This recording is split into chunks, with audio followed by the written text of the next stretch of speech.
Muy bien, muy buenas noches una vez más a cada uno de ustedes, estimados maestros. Vamos a tratar un tema de mucha importancia y que estamos en un contexto, pues, que no es ajeno a nosotros, el tema del tiempo pascual, ¿no? Así que era muy bonito tratar este tema de la resurrección. Si ustedes recuerdan, bueno, para los que no son del grupo, pues vamos tratando temas pedagógicos, temas doctrinales, que nos van ayudando en nuestra preparación, pues profesional. Y algunos temas son más de carácter, pues teológico, doctrinal, que nos ayuden, pues, inclusive, pues, en nuestra vida cristiana, pero también, pues, nos ayudan en nuestra práctica profesional, bien, en nuestro desempeño docente. Así como tratamos de explicar un poquito lo que era la muerte de Cristo, ¿no? Antes de la Semana Santa, o bueno, ya el Martes Santo. De la misma manera, el día de hoy, lunes, quise tratar este tema de la resurrección, muerte y resurrección, ¿no? De Jesús, como el título aquí dice, la resurrección y su contradicción con la ciencia. Bien, entonces he querido tratar este tema, no tanto en el sentido espiritual, ¿no? Quizá que nos pueda ayudar, sino lo que les ya les anuncio, lo que voy a concluir efectivamente con esto, lo que se pretende es, pues, demostrar que la resurrección, bien, no es algo absurdo, que es posible, y eso lo vamos a ir viendo, ¿no? También desde los datos, el hecho de cómo se da, los mismos datos de la ciencia nos pueden ayudar a ello. Bien, como base, pues, tengo, ¿no? Al padre Carreira, ¿bien? Que es un teólogo, filósofo, astrofísico, bien, muy conocido, bueno, que falleció hace poco, consultor de la NASA, del Observatorio Romano, en fin, una personalidad, un científico y sacerdote católico, así que pues de él me baso para explicar este tema. Bien, como siempre, también intento traer a su consideración cosas que a lo mejor no hayamos escuchado nunca, ¿no? Quizá, pero sí que se puedan decir más bien en un ámbito académico como este, ¿bien? Así que eso es lo que vamos a tratar de hacer. Muy bien, entonces, vamos a partir de ahí. A ver, vamos a hacer una pequeña introducción antes de hablar de la resurrección, ¿no? Leía una vez una historia, ¿no? Y lo cuenta el padre Carreira también, ¿no? Como una niña le pregunta a su papá, ¿no? Papá, ¿vamos a poder abrazar con nuestros brazos así a Jesús en el cielo? ¿No? Y el papá le decía, sí. Y efectivamente esto es cierto. En el cielo vamos a poder abrazar porque seguiremos teniendo cuerpo después de la resurrección. Bueno, si tienen a mano su Biblia, ¿bien? Para desempolvarla un poco, porque hoy quizá van a escuchar unos datos que nunca han escuchado, o quizás sí, o unos datos totalmente contrarios a cómo nos lo contaron. Para hablar de la resurrección partimos un poquito de la muerte de Jesús. La muerte de Jesús fue por temas políticos. El reino que predicó tenía implicancias políticas, económicas y sociales, efectivamente. Bien, entonces ese reino que Jesús vino a predicar, el reino de amor, de justicia, de alguna manera tenía implicancias políticas, económicas y sociales, ¿no? Y eso lo podemos ver, por ejemplo, en el Evangelio de Lucas, capítulo 20, versículo 25, ¿no? Evangelio de Lucas, capítulo 20, versículo 25, por esta vez se lo voy a leer yo, dice lo siguiente, ¿no? Él les dijo, pues bien, lo del César, dadlo al César, y lo de Dios, dadlo a Dios. Bien. Esta frase ustedes siempre la hemos conocido. Dad a César lo que es del César y a Dios lo que es de Dios. Bueno, nosotros siempre hemos escuchado. ¿Qué significa esto? ¿No? Porque, a ver, a Jesús le están aquí poniendo una trampa. Es decir, Jesús está de acuerdo o no que se pague los impuestos al emperador. Recordemos que unos años atrás, pues Roma había invadido Jerusalén. Y entonces, pues, les iba poniendo distintos impuestos, ¿no? Distintos impuestos que había. Uno de los impuestos que puso fue el impuesto a la tierra, un impuesto a la tierra. Entonces, eso chocó fuertemente con los judíos, ¿no? El tema del impuesto a la tierra. Así que, de hecho, hubo una sublevación muy grande, 2 años antes de Cristo, una sublevación muy grande, precisamente por este tema, ¿no? Esto lo conocemos por historia, porque se puso el impuesto a la tierra. Entonces, ya había toda una concepción de esto. Entonces, a Jesús le quisieron poner a prueba, ¿no? A ver, vamos a ver, tú nos hablas de todo esto, pero ¿es lícito pagar el impuesto a César? ¿Hay que pagarlo o no hay que pagarlo? Todos nosotros quizá hemos escuchado a Jesús dijo que sí hay que pagar, ¿no? Por lo menos así había escuchado mucho, ¿no? En las interpretaciones. Dad al César lo que es del César y a Dios lo que es de Dios significa que hay que pagar nuestros impuestos, ¿no? Pero a Dios hay que dar lo que es de Dios. Sin embargo, bueno, es una interpretación nuestra, pero históricamente se puede demostrar que esto no era así. Jesús, bien, a Jesús le ponen efectivamente esta trampa. ¿Por qué? Porque estaban en un contexto en el que habían puesto el impuesto por la tierra. Entonces, cuando Jesús dice, ¿no? Con esta respuesta Jesús está diciendo, la tierra es de Dios, no del César, por tanto, no hay que pagar el impuesto al César. O sea, con la respuesta de Jesús, Jesús está diciendo que no hay que pagar la respuesta, no hay que pagar el impuesto al César, porque se había dado, recordemos, el tema del impuesto por la tierra. Muy bien, todo judío se sabía, ¿no? El pueblo de Dios, el pueblo elegido, Dios les había entregado la tierra era de Dios. Cuando Jesús dice, dad al César lo que es del César y a Dios lo que es de Dios, les está diciendo, la tierra es de Dios, por lo tanto, no tenemos que pagar el impuesto de la tierra. Esto tenía implicancias políticas. ¿Cómo lo vamos a ver? Por ejemplo, avanzamos unos versículos posteriores y en el juicio se concreta. Lucas 23:2. En el Evangelio de Lucas, capítulo 23, versículo 2, dice lo siguiente, ¿no?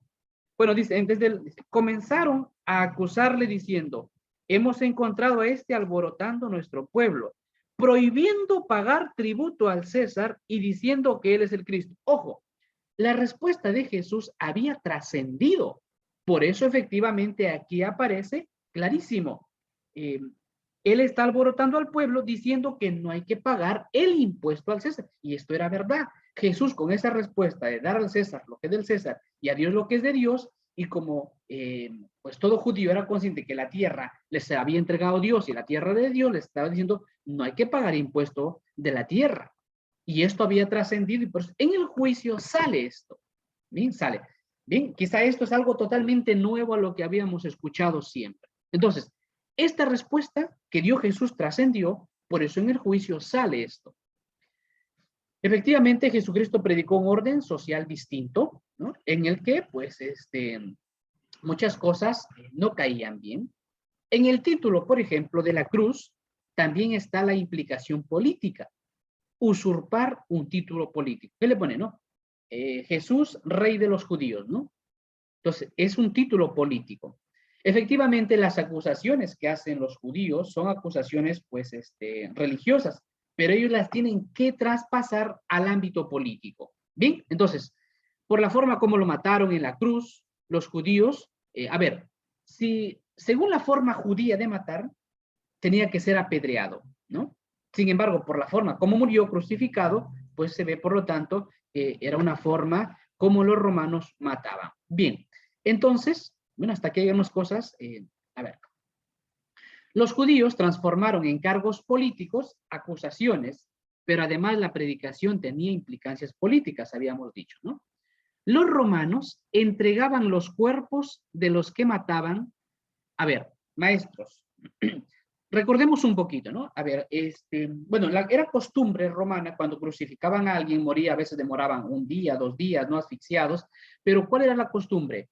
Que se entregaba, o sea, cuando un romano aplicaba la pena capital, se entregaba el cuerpo a los familiares, ¿sí? Se entregaba el cuerpo a los familiares, a no ser que el que había muerto tenía a lo mejor un delito político. Si el que era crucificado tenía un delito político, no se entregaba el cuerpo a los familiares. Y esto es lógico. ¿Por qué? Porque es lo mismo, ¿no? Imaginemos que cuando murió Abimael Guzmán, ¿no? Que se le entregue, ¿no? A su gente, para que hagan como querían hacer, ¿no? Un altar, que hagan un monumento. Entonces esto es lo mismo, ¿no? Jesús, ¿no? Cuando, y esto lo vamos a ver en el Evangelio de Marcos. Recordemos que habíamos estado estudiando el Evangelio de Marcos. El Evangelio de Marcos es de los primeros, el más cercano a los hechos, ¿sí? Porque Mateo y Lucas pues escribe 10 años posterior y Juan más adelante. Marcos es el más cercano a los hechos. Y si nos damos cuenta, el tema de cómo enterraron a Jesús difiere bastante entre Marcos, Lucas, Mateo, ¿no? Y Juan, mucho más, ¿no? Que es mucho más figurativo, ¿no? En el que ya se utilizan muchos signos. Entonces, fijémonos en Jesús. Los romanos entregaban, dijimos, los cuerpos de los que mataban, a no ser que haya sido muerto por implicaciones políticas. Es el caso de Jesús, para evitar que se haga un monumento de él. Analicemos el evangelio más cercano a los hechos, ¿no? Marcos 15, 42, 47, ¿no? Marcos 15, 42, 47. A ver, voy a pedir aquí el apoyo de de algún maestro que tenga, por favor, su Biblia para que me apoye. Vamos a leer estos 5 versículos que van a ser fundamentales para el comentario que voy a hacer luego. A ver, vamos a ver. Voy a activar el audio. A ver, ¿quién me puede apoyar? Alguien que tenga su Biblia a mano y lo tenga encontrado, por favor. Marcos 15, 42 al 47. A ver, un maestro, por favor, que tenga su Biblia, que me apoye. A ver, ¿dónde está la maestra Rosita, que siempre anda con su Biblia? Maestra Rosita, a ver, por favor. O alguien, por favor, a ver. Maestra Rosita, ya lo tiene. Muy bien. Active su audio, maestra, y vamos a leer. Y les voy a pedir su atención, porque de aquí vienen unas conclusiones muy importantes. Adelante, maestra. 15, 42, 47, ¿no? Sí. Y ya al atardecer, como era la preparación, es decir, la víspera del sábado, vino José de Arimatea, miembro respetable del consejo, que esperaba también el reino de Dios, y tuvo la valentía de entrar donde Pilato y pedirle el cuerpo de Jesús.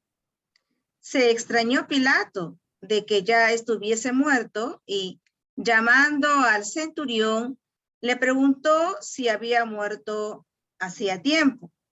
Informado por el centurión, concedió el cuerpo a José, quien, comprando una sábana, lo descolgó de la cruz, lo envolvió en la sábana y lo puso en un sepulcro que estaba excavado en roca. Luego hizo rodar una piedra sobre la entrada del sepulcro. María Magdalena y María, la de José, se fijaban dónde era puesto. Muy bien. Muchas gracias, maestra Rosita. Gracias por tener su Biblia a mano. Maestros, si nos damos cuenta, el Evangelio de Marcos bien es muy escueto, pero como dijimos es el más antiguo, el más cercano a los hechos, bien, no quiere decir que los otros no sean verdaderos, bien, pero efectivamente también como estudiamos, cada evangelista va adecuando, va contando de acuerdo a la comunidad también a quien se dirige. Bueno, entonces, maestros, nos damos cuenta aquí en este relato, bien, que José de Arimatea, bien, José de Arimatea, bueno, a ver, una introducción pequeña aquí. Para todo judío, nunca dejaban a un cuerpo expuesto que había sido colgado, ¿sí? Y eso ya lo habíamos estudiado en Deuteronomio, recuerda, ¿no? Cuando hablábamos, ¿por qué? Porque era maldición. Y si el cuerpo se quedaba allí todo el día, contaminaba la tierra. Entonces, todo judío, independientemente si eran amigos o enemigos, si estaba en la cruz y moría, se lo enterraba. El tema del entierro de los muertos era algo muy, muy vivido por los judíos, ¿no? Entonces, José de Arimatea, hay que partir de ahí. Bien. Bueno, a ver, vamos a ver. Entonces, José de Arimatea era miembro respetable del consejo, por lo tanto, es parte del Sanedrín, ¿bien? Que eran los que condenaron a Jesús. Miembro respetable del consejo, que esperaba también el reino de Dios. Hasta aquí no está hablando que es seguidor de Cristo, ¿no? Vamos, como todo judío que esperaba el reino de Dios. Y tuvo la valentía de entrar donde Pilato y pedirle el cuerpo de Jesús. ¿Por qué la valentía? Efectivamente, porque el Sanedrín ya había molestado muchísimo a Pilato. Ahora una cosa aquí. Si José de Arimatea hubiese sido, diríamos, de los cercanos y de los amigos de Jesús, pues no cuadra que Pilato entregue el cuerpo, porque se supone que si sea, se está queriendo evitar de que se haga de él, pues, un emblema, que esto sirva, ¿no? Como para hacer de él un mártir y se construye algo, ¿no? Entonces, esto es lo que se está, y esto no es con Jesús solo, sino que era costumbre romana, todo el que moría por implicaciones políticas no se entregaba el cuerpo a los familiares precisamente para evitar estas cosas. Bien, entonces, ¿y esto cómo podemos notarlo? Porque no se ve aquí que le están ayudando. Es más, según el Evangelio de Marcos, las mujeres, María Magdalena y María, se fijaban ellas de lejos dónde ponían el cuerpo de Jesús. No están ayudando. Entonces, esto se entiende porque efectivamente, porque estas mujeres, pues, sabían identificar en José de Arimatea que no era de los nuestros, porque si no, es lógico que le hubiesen ayudado. Es más, bien, bueno, vamos a ir avanzando un poquito con esto. Aquí dice, José de Arimatea era un enemigo de Jesús, aunque luego los otros evangelistas, no vamos a hacer la lectura, ¿no? Pero lo van cristianizando, ¿no? Van hablando, lo van adecuando, pero Marcos no lo cuenta así. Es decir, lo enterró un enemigo. Era miembro respetable del consejo que esperaba el reino de Dios, al igual que todos los demás judíos. De buena fe, busca eliminar a Jesús. Lo entierra para cumplir la ley de Moisés y evitar que el condenado contamine el suelo. Esto se hacía con todos. Tuvo la valentía de ir a pedir el cuerpo de Jesús porque el Sanedrín ya había molestado bastante a Pilato, como dijimos. Pilato entrega el cuerpo a José de Arimatea porque era enemigo de Jesús, porque a un discípulo pues no lo hubiera entregado. Los judíos tenían dos maneras de enterrar, maestros. Había una manera honorable y una manera no honorable, humillante. Entonces, de acuerdo a quién se le aplicaba el entierro. Vamos a ver, ¿no? Entonces, para los que habían muerto religiosamente, se aplicaba la manera, o sea, más que religiosamente de manera buena, o sea, se le consideraba que era bueno, se le aplicaba el entierro honorable, ¿no? Que tenía una serie de 8 pasos o 8 ritos. ¿Sí? Entonces, por ejemplo, 1, se lavaba el cadáver, se lo ungía con aceite, se le ponía mirra con perfume, se vestía el cuerpo, se lo peinaba, se le cerraba los ojos. Esto es curioso, se le cerraba los ojos precisamente porque se pensaba que si el muerto se quedaba con los ojos abiertos, como que se quedaba enganchado a este mundo y no podía contemplar a Dios, ¿no? Así que por eso se le cerraba los ojos, ¿no? Para que pueda ver el reino de Dios. Se le ponía un velo y luego se le ponía un sudario para cerrarle la mandíbula, ¿no? Que había quedado a lo mejor rígido. Entonces, estos eran los 8 ritos que se utilizaban según la historia y según los estudios, ¿no? Que se hace a toda persona, o sea, todo entierro honorable. Bien, según el relato que nosotros hemos visto de Marcos, Jesús no recibe un entierro honorable, ¿no? Si la persona era deshonrosa, se lo tiraba en una fosa común. Esto es lo que hace José de Arimatea a Jesús.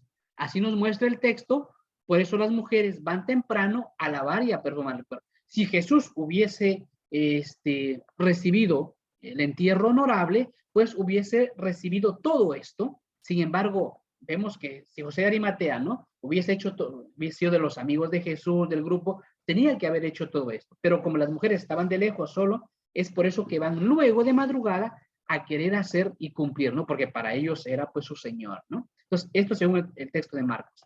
De hecho, cuando dice, no, pero dice aquí, compró una sábana. Maestros, el término griego que se utiliza, que se compró una sábana, lo envolvió en una sábana, el verbo que utiliza es eneileo. El verbo eneileo en griego significa envolver de manera torpe, ¿no? Eso significa eneileo. Entonces, cuando dice, no, José de Arimatea compró una sábana y lo envolvió, claro. Vamos a ver que luego en San Juan utiliza otro término griego, que es más que envolver, es arropar, ¿no? Pero lo que utiliza Marcos es eneileo, es decir, lo envolvió como si fuera un tamal, ¿no? Por eso algunos le decían, ¿no? Dicen de manera de broma, ¿no? O sea, como que lo envolvió como si fuera un tamal, ¿sí? Como un paquete. Lo puso en un sepulcro, en una roca, excavada, en una roca, ¿no? El sepulcro excavado en una roca, ¿sí? Entonces, allí, según el texto de Marcos, aparece esto, ¿no? Que lo excava, porque es que además, ¿no? según donde se entierra Jesús, es en las afueras de Jerusalén, ¿bien? Y ninguna persona judía, ¿no? De que, o sea, sí, José de Arimatea efectivamente era un hombre adinerado, pero toda persona adinerada, pues, jamás se enterraba fuera de Jerusalén. Entonces, no compagina aquí el hecho de que a lo mejor diga, no, pero era un cementerio que tenía José de Arimatea para enterrar. No, toda persona adinerada y que era judío, pues, se enterraba dentro de Jerusalén, no fuera. Bien. Las mujeres desde lejos miraban porque era un enemigo de Jesús el que estaba enterrando a Jesús. Bien, es más, podemos fijarnos en el libro de Hechos, capítulo 13, versículo 27, Hechos 13, 27, ¿bien? Dice lo siguiente, Hechos 13, 27, para confirmar lo que acabo de decir. Los habitantes de Jerusalén y sus jefes cumplieron sin saberlo las escrituras de los profetas que se lee cada sábado. El tema dice, o sea, según Hechos de los Apóstoles, ¿quiénes son los que entierran, los que matan, entierran a Jesús? Pues son las autoridades, ¿no? Las autoridades judías. Entonces, Mateo, sin embargo, si leemos el texto de Mateo 27, Mateo cristianiza a José de Arimatea, lo pone como un ejemplo de su comunidad, pero si era amigo de Jesús, no podía entregarlo Pilato. Hay aquí una incongruencia, ¿sí? Con el texto de Mateo, porque Mateo sí pone que, de hecho, por ejemplo, ¿no? Si vemos Mateo, el Evangelio de Mateo, Mateo capítulo 27, yo estoy viendo, mostrando pues los distintos textos. Si vemos Mateo 27, perdón, sí, 27, 57, 61. Al atardecer vino un hombre rico, Arimatea, llamado José, que se había hecho también discípulo de Jesús, ¿sí? Se presentó a Pilato y pidió el cuerpo de Jesús. Entonces Pilato dio orden de que se le entregase, ¿no? José tomó el cuerpo, lo envolvió en una sábana limpia y lo puso en un sepulcro nuevo que había hecho excavar en la roca. Luego hizo bien. Entonces, según el texto de Mateo, pues José de Arimatea era discípulo de Jesús. Ahora, efectivamente, aquí la incongruencia, bien que se da, es que no puede entregarle Pilato, esto no es posible, a un amigo, mucho más cuando ha tenido la muerte de esta persona implicancias políticas, ¿no? Bueno, Mateo rescata la sepultura ignominiosa de Jesús, ¿no? Ya no es para Mateo una sepultura ignominiosa como si es en Marcos.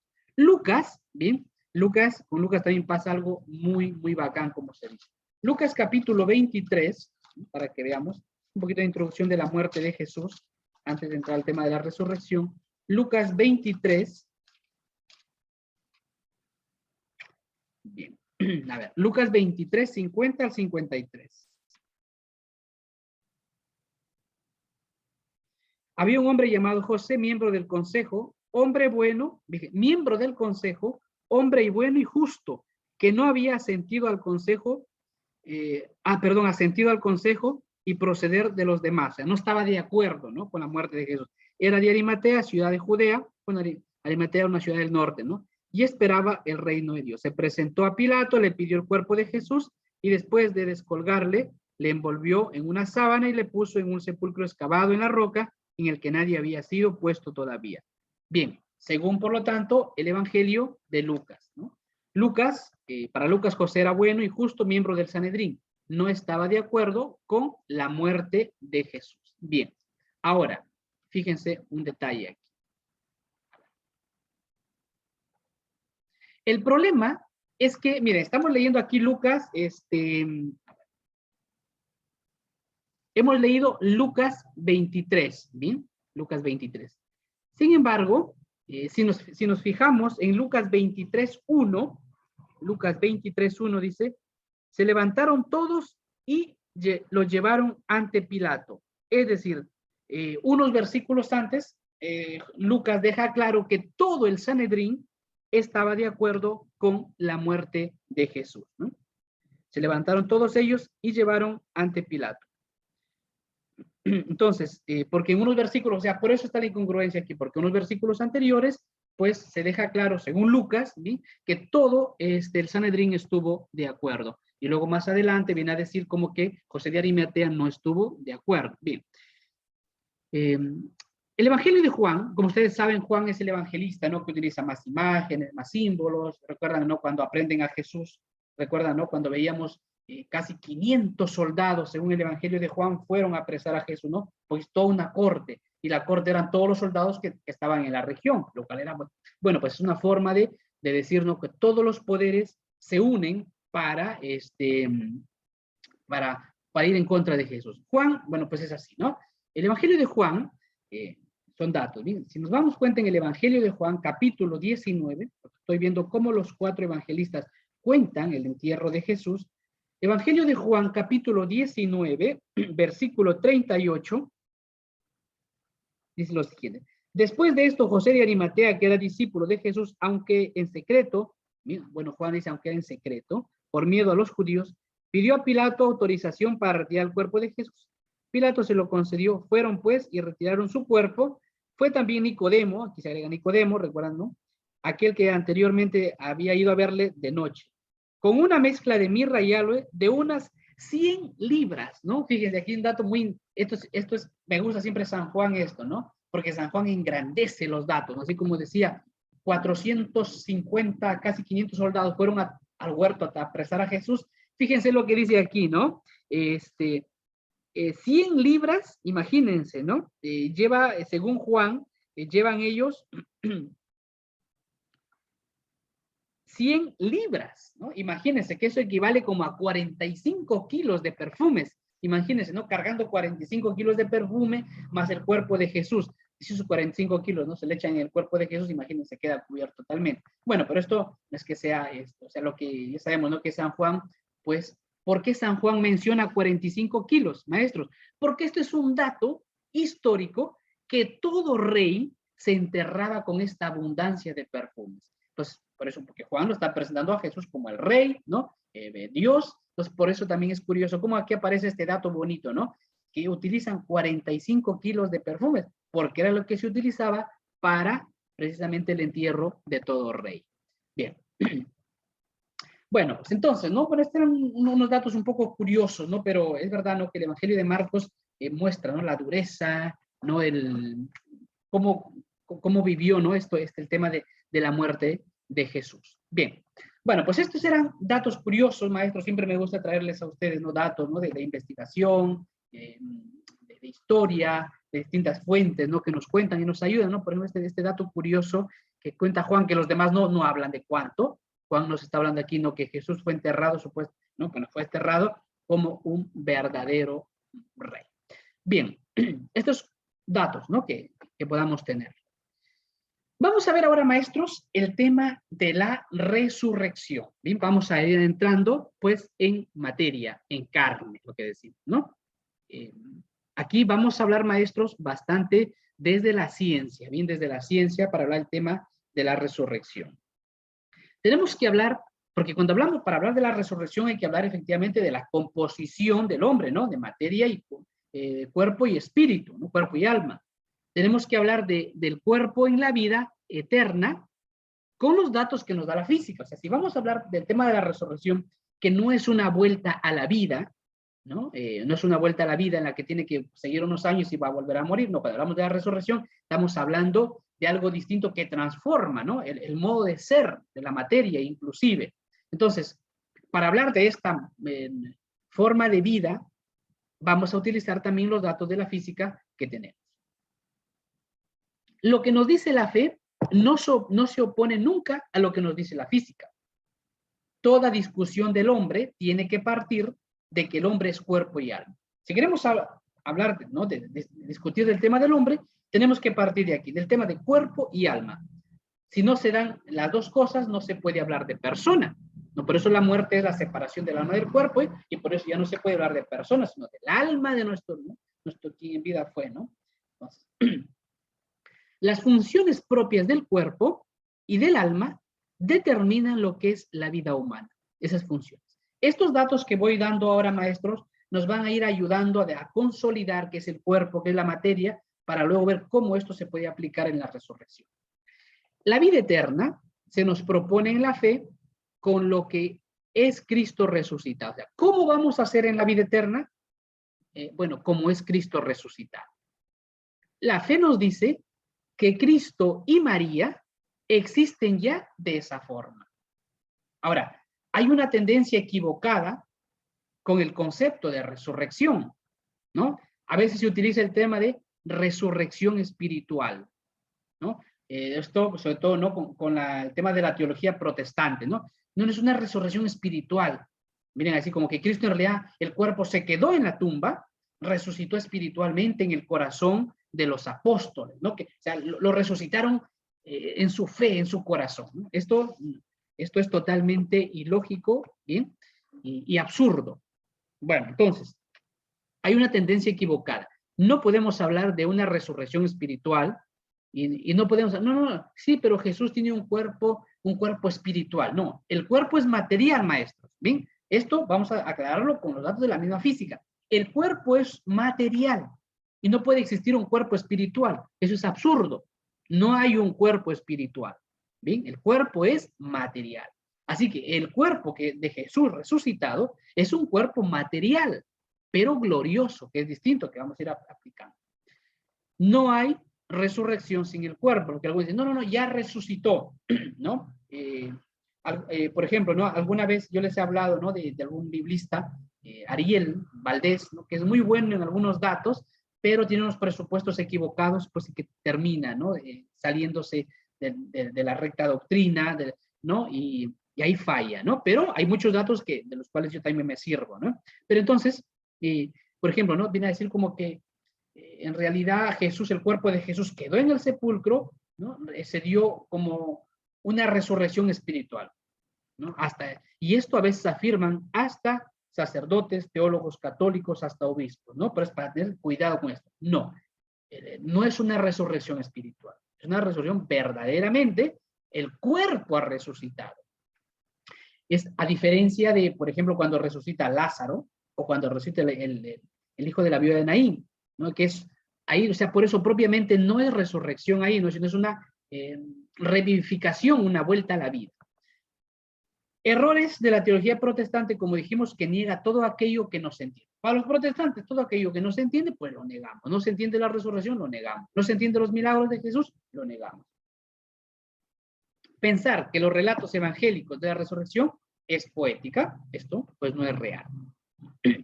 Nuestra fe, maestros, se basa en testimonios de hechos históricos. De hechos históricos.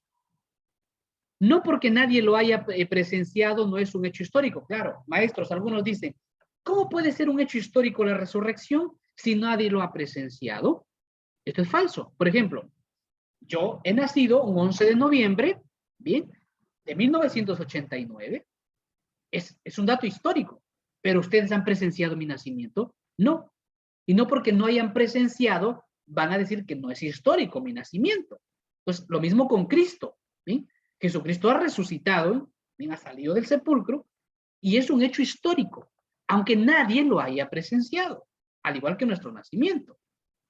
Entonces, siendo hecho histórico, tiene consecuencias más allá de la historia, porque a veces se utiliza el término, no, la resurrección tiene un significado metahistórico. Cuidado, ¿sí? Si entendemos por metahistórico, en cuanto que tiene la resurrección tiene consecuencias históricas más allá de la historia, por supuesto.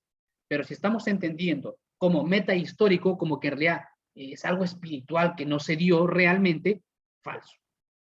Lo que vivimos, perdón, dice, ¿no? Dice la misma palabra de Dios, ¿no? Lo que vimos y oímos y tocamos con nuestras manos, eso es lo que anunciamos, ¿no? Lo que vimos, oímos y tocamos con nuestras manos, está hablando de Jesús resucitado, ¿no? Entonces, estamos hablando aquí de un cuerpo real.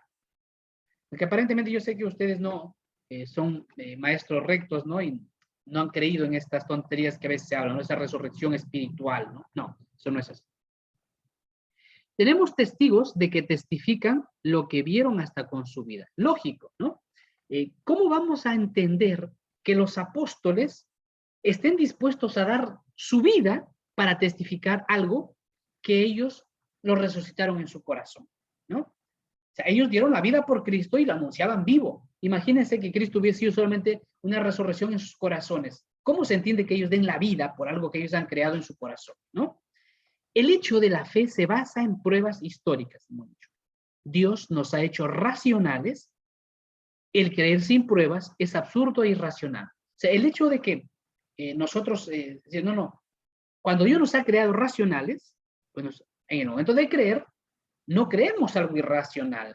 Puede ser que sea algo más allá de nuestro entendimiento, ¿no? Como es el misterio, pero misterio no equivale a irracional o absurdo. Es un hecho histórico, por lo tanto, la resurrección. Es una resurrección que transforma la existencia de vida. No es una mera extensión del tiempo de vida. No es que se alarga más la vida de Jesús, como fue la de Lázaro, que sí fue una extensión de vida, que se le añade años de vida, ¿no? Como al hijo de la viuda de Naín, cuando dijimos. Se usa la misma palabra, efectivamente, el hecho de que se use la misma palabra resurrección, antes de Jesús no existía esta palabra porque nadie había resucitado, ¿bien? El hecho de que se indique, se utilice la misma palabra, pues que nos indica algo, ¿no? ¿Qué ha pasado? Entonces, si Cristo hubiese resucitado sin cuerpo al hijo de la viuda de Naín, imagínense, ¿no? Que si aplicamos lo mismo que a lo mejor dicen los protestantes o algunos teólogos católicos, o pseudo-católicos, ¿no? No, es una resurrección espiritual. Imagínense que Jesús al hijo de la viuda de Naín dice, bueno, te resucito a tu hijo, pero en tu corazón. ¿De qué sirve eso, no? Para que le dé una cachetada a esta mujer a Jesús. ¿Para qué quiero que me resucites a mi hijo de manera espiritual? No, lo quiero con su cuerpo, ¿no? Imagínense que lo hubiese hecho lo mismo con Lázaro, ¿no? No, lo resucito, pero solamente espiritualmente. ¿Bien? Se dan cuenta cómo hay cosas que son absurdas y pues muchos se la creen esto. Es el caso de una resurrección, en el caso de una resurrección temporal, tiene que ser en su totalidad de cuerpo y alma. Y también en la resurrección del final de los tiempos, ¿no? Entonces, en el caso de una resurrección temporal, tiene que ser cuerpo y alma. Ahora, pero también en la resurrección final, al final de los tiempos todos, y Jesús ya como anticipo, tiene que ser una resurrección con cuerpo y con alma. En el hombre, maestros, se da una estructura material orgánica muy parecida a la de los demás seres animales. Por ejemplo, utilizamos las mismas, los mismos compuestos químicos, utilizamos las mismas funciones de alimentación, el mismo metabolismo. Esto indica que somos parte de una cadena de seres que ha utilizado las mismas fuerzas de la materia para producir la actividad vital, que es el crecimiento, la nutrición, la reproducción. Utilizamos lo mismo que los animales. Esto, sin embargo, no es todo lo que hay en el hombre, pues hay una actividad que no hay en los animales, la actividad de pensamiento y la actividad libre. Esto no existe ni hay en los animales. La actividad de pensamiento y la actividad, la actividad libre, ¿no? Como decía Santo Tomás también, la redictio completa se hizo, ¿no? La vuelta sobre sí mismo para pensar.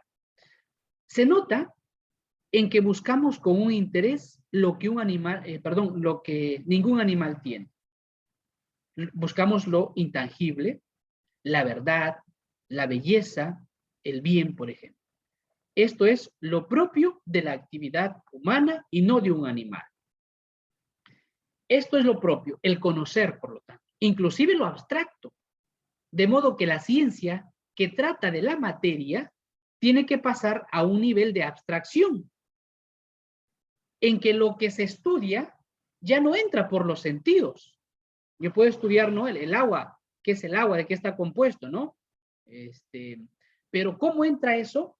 Eso ya no entra por los sentidos. Así, por ejemplo, cuando estudio un átomo, ¿no? Entiendo lo que es un átomo, aunque nunca hayamos visto un átomo.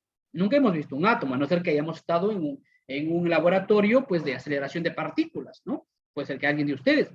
Por mi parte, no, yo nunca he visto un átomo, pero he estudiado y sé que es un átomo, ¿no? Una partícula, ¿bien? Entonces, y a lo mejor no lo veré jamás, pero bien. Entonces, el hecho de lo que es un átomo, ¿bien?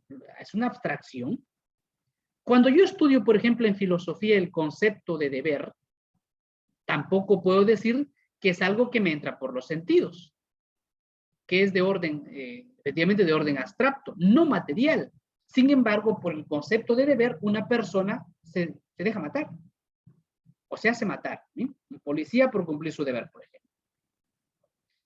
De modo que se va hasta en contra de los instintos, que es el salvar la propia vida, por un concepto que no es material, el concepto de deber, por algo que no puede ser de orden natural, ni que se percibe por los sentidos. Por ejemplo, el concepto de patria no me entra por los sentidos. El mismo concepto de Dios no me entra por los sentidos. Sin embargo, ya lo creo que tiene importancia y significado. De modo que hay una actividad en el hombre que da importancia a lo que no tiene cualidad material alguna. Lo mismo de la actividad de buscar la belleza literaria. Entonces, ¿qué sentido tiene para un físico, por ejemplo, un libro de poesía? Como físico, pues para un físico, un libro de poesía es un montón de hojas de papel de celulosa con unas cuantas manchas oscuras por aquí y por allá. Sin embargo, tiene un significado que no dan las leyes físicas.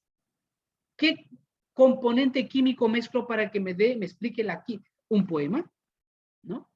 Entonces vamos a ver cómo que hay cosas que pasan más allá de lo que explica la ciencia. A veces se cae en cientificismo, ¿no? Que es como idolatrar la ciencia y pensar que la ciencia lo puede explicar todo. Pero ya les voy dejando aquí, les voy dejando en esta línea, dejando claro que hay cosas que van más allá de lo que puede explicar la propia ciencia. Pues que depende de una construcción teórica, que van a significar sonidos, me refiero al poema, palabras, ideas, y entonces el libro de poesía puede darme una sensación de alegría, belleza, que no puede explicarse por ninguna ley física, por ninguna propiedad de esa materia. Todo esto, maestros, quiere decir que esta nueva actividad no se basa en las propiedades de la materia. Por lo tanto, maestros, ¿no? A ver, lo que quiero dejar claro es que hay como dos realidades en el ser humano. Una realidad material y una realidad no material. Y esto lo vamos a ver, ¿no? Con lo que, la realidad espiritual, con lo que puedo hacer, ¿no? Una poesía me puede hacer lo mismo, sea que, pues, que esté escrito tanto en papel, en bronce, etcétera, ¿no? Es el significado el que tiene importancia. Y el significado no es una propiedad física, ni se puede describir por ningún experimento físico, ¿no? El significado de la poesía en este caso. Lo que conozco más ciertamente es que estoy conociendo. Bueno, pues esto fue famoso, ¿no? La duda metódica, ¿no? Puedo dudar de muchas cosas, pero no dudar de que estoy dudando. Es decir, que hay una realidad espiritual en mí. Eso no puedo dudar. Esto excede la propiedad de la materia. En el hombre hay dos niveles de actividad de órdenes distintos, que tiene principios distintos también. Uno de orden material y otro no material. El pensamiento, por ejemplo, no tiene peso, ni carga eléctrica, ni densidad, ni tamaño. Estas propiedades son las que estudia un físico, ¿no? Peso, densidad, tamaño, qué carga eléctrica tiene, positiva, negativa. Esto es lo que estudia un físico. Pero el pensamiento no tiene estas propiedades. Sin embargo, existe. Una vez dicho esto, también tenemos que decir que el hombre no es dos realidades yuxtapuestas, ¿no? Cuerpo y alma, cuerpo y espíritu. Lo que hace el cuerpo afecta las actividades también espirituales. Y lo que hace el espíritu también al revés, afecta al cuerpo. Ejemplo, cuando tienes un dolor de cabeza, no puedes pensar bien. Cuando tienes una preocupación a nivel espiritual, puedes acabar con una úlcera en el estómago. ¿Ven cómo se relaciona? Tanto una realidad física, ¿no? Cuando yo estoy enfermo no puedo realizar una actividad espiritual, ¿no? Pensar. Ahora, si estoy angustiado, puedo inclusive causarme una úlcera estomacal. O sea, lo de espíritu afecta a la materia. El cuerpo influye en el espíritu y viceversa, hemos dicho. Esto filosóficamente se expresa diciendo que el hombre es un único ser compuesto de dos realidades que se intercompenetran mutuamente, de tal manera que cuando yo digo yo, puedo poner un hecho material o espiritual. Yo pienso, yo camino, yo como, pero es el mismo yo. Y el sujeto es el mismo. Yo pienso, yo tengo hambre, ¿no? El yo es el mismo. ¿Por qué estoy diciendo todas estas cosas? Para cuando hablemos de la resurrección. Esto nos hace pensar en la realidad de la encarnación, en que Cristo diciendo, yo muero, yo existo antes de Abraham, yo resucitaré al tercer día, está hablando en un nivel simultáneo de Dios y de hombre. El sujeto es uno, y porque el sujeto es Dios, la persona divina, su muerte tiene un valor redentor, y porque es hombre, puede morir, que como Dios no podía. Bien, está hablando a un nivel simultáneo. De modo que en la fe tenemos la base de nuestra redención, en una unidad de dos naturalezas distintas, cada una de las cuales tiene operaciones propias. La naturaleza divina y la naturaleza humana, ¿no? Cuando estudiemos cristología profundizaremos en esto. Porque se da esa unidad, se puede dar la redención. ¿Por qué se da la redención? Porque se da esa unidad. Si no se daría esa unidad, no podría haber redención. De una manera muy inferior, pero semejante en el hombre, se dan dos realidades, ¿no? Dos principios de actividad. De la actividad material, el cuerpo, de la actividad no material, el espíritu, ¿no? En el hombre hay dos actividades. Pero es una única realidad personal. La persona humana tiene que tener ambas realidades.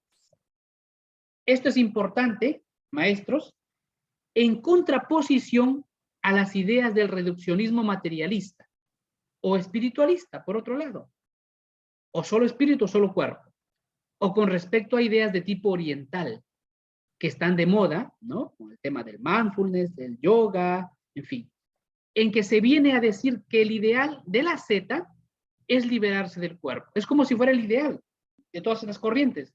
El cuerpo es malo, es la cárcel del alma, del que yo me tengo que liberar. ¿Cuál es el ideal de todo zeta? Pues liberarse del cuerpo, porque se considera un peso del espíritu, algo que impide el desarrollo de la persona. Esto es falso. El cuerpo es necesario para que haya una persona humana. Si no hay cuerpo, no habrá una persona humana. Una vez, maestros, establecido esto, podemos preguntarnos, entonces, ¿qué es el cuerpo? Y aquí es donde entra en juego datos de la ciencia moderna que nos pueden ayudar. El cuerpo es siempre una estructura material. No tiene sentido ni físico ni filosófico el hablar de un cuerpo inmaterial. No existe un cuerpo inmaterial. No existe un cuerpo espiritual. Jesús no tiene un cuerpo espiritual después de la resurrección. Es una contradicción verbal. Cuerpo es una estructura material necesariamente. Por tanto, decir que resucitamos con un cuerpo que no es material, sino espiritual, es absurdo. No puede existir un cuerpo espiritual, porque el cuerpo, bien, es material. O no hay cuerpo, o si hay cuerpo, tiene que ser una estructura material. Pero en la vida eterna también, en el más allá, también. Ahora explicaremos cómo. La física define las cosas por sus operaciones. Por ejemplo, ¿qué es un protón? Bueno, el físico diría, es algo que tiene esta manera de actuar, que tiene esta masa, que tiene esta carga eléctrica. Eso es el protón. Pues bien, de esta manera se puede decir que la materia, el cuerpo animado o inanimado, ya sea muerto, es algo que tiene actividad por medio de las cuatro fuerzas que llamamos interacciones. Saben ustedes que hay cuatro fuerzas que rigen el universo, por decir así, ¿no? Aunque en ese tiempo se creía que todo tenía que ser explicado por estas fuerzas, pero esto no es verdad, ¿sí? Porque hay cosas que no se puede explicar, ¿no? Está la fuerza gravitatoria, la electromagnética, la fuerza, la nuclear fuerte y la nuclear débil. Nada más. Todo tiene que ocurrir por estas fuerzas para un físico o por su combinación. Para un físico todo tiene que ocurrir por estas cuatro fuerzas. Y como la química, maestros, es la base de la biología, eso quiere decir que mi cuerpo es un conjunto de partículas con carga eléctrica unidas en moléculas que forman un compuesto cada vez más complejo. Sin la fuerza electromagnética no podría haber vida, porque la vida exige una estructura muy compleja. Por eso es casi imposible que pueda existir vida humana inteligente en otros planetas. ¿Por qué? Porque la vida exige un compuesto muy complejo que tiene que darse ciertas condiciones que si se da un poco menos o un poco más, no hay vida. Entonces, hoy por hoy, solo en la Tierra. Ahora, esto decíamos, ¿no? Porque la vida exige una estructura muy compleja. Por ejemplo, la molécula de ADN tiene más de 10.000 millones de átomos que tienen que estar unidos para que una generación tras otra se mantenga esa misma molécula donde está codificado, ¿no? Nuestro ADN, para que no se modifique, ¿no? Para que siga de generación en generación. En el cual pues está la herencia, las instrucciones, las propiedades para el nuevo organismo. Por eso exige una serie tan compleja. Esto quiere decir que cuando yo observo un cuerpo que me parece sólido, aquí vamos a llegar a cosas que a lo mejor nunca han escuchado, se van a sorprender, ¿no? A ver, cuando nosotros cogemos un vaso, ustedes pueden ver este vaso con agua, todos decimos o nos han enseñado, este vaso es sólido, es impenetrable, no puedo penetrar este vaso porque hay un obstáculo. Eso todos los hemos escuchado, ¿verdad? Sin embargo, esto con la ciencia moderna, sobre todo con la física cuántica, con la mecánica cuántica, esto no es verdad. ¿Sí? Por ejemplo, un trozo de metal, lo toco y digo esto es sólido, esto es duro, a nivel atómico no es verdad. Porque si yo este vaso lo meto en un laboratorio de aceleración de partículas, ¿bien? Nos vamos a dar cuenta que no está compacto. Entre átomo y átomo hay una división tal que puede ser igual que la que hay entre los distintos planetas. Efectivamente, a escalas, pues, mínimas. Entonces, lo que nosotros vemos a nivel atómico no es así. Y esto está demostrado, y esto ningún científico serio, con 3 dedos de frente, pues lo puede negar, ¿no? Como dice el padre Carreira, ¿no? Todos estos datos son tomados efectivamente de este científico y sacerdote, ¿no? Entonces, decíamos, esto no es verdad. Esto es una colección de partículas separadas entre sí por distancias que a escala reducida son tan grandes como la que hay entre planetas. Y estas partículas, moviéndose a velocidades increíbles, para eso son los laboratorios, ¿no?, de aceleraciones de partículas, están dando esta estructura que no es dura. O sea, si esto lo metemos a una aceleración de partículas, estos átomos, o sea, están divididos y no dan lo que nosotros vemos, no esa consistencia dura ni sólida, sino que es casi todo vacío, como si estuviera separado, ¿bien? Y me da la impresión de dureza, porque cuando quiero poner mi dedo a través de ella, aparecen estas fuerzas de repulsión. ¿Por qué no puedo penetrar? Por las fuerzas de repulsión, no porque esté compacto, sino por las fuerzas de repulsión de tipo eléctrico que no permite que mi dedo penetre. Ahora ustedes dirán, ¿y para qué nos está hablando de esto? Ya verán luego cuando hablemos y entendamos cómo es posible que Jesús, recuerdan, pase una pared, ¿no? ¿No? Cuando están los discípulos reunidos, ¿cómo entra sin tocar la puerta? Ah, entró espiritualmente. No, no puede entrar espiritualmente. Recordemos, Jesucristo tiene un cuerpo material. Bien, efectivamente su cuerpo glorioso, pero es cuerpo, no es cuerpo espiritual por si acaso. Bien, entonces todo esto, fíjense, por eso es muy bonito cómo efectivamente la ciencia nos puede verdaderamente ayudar a explicar cosas que humanamente decimos, ¿cómo es posible esto? Bien, entonces para esto estoy hablando de todas estas cosas, bien, de átomos y todo esto. Bien, luego veremos. Entonces,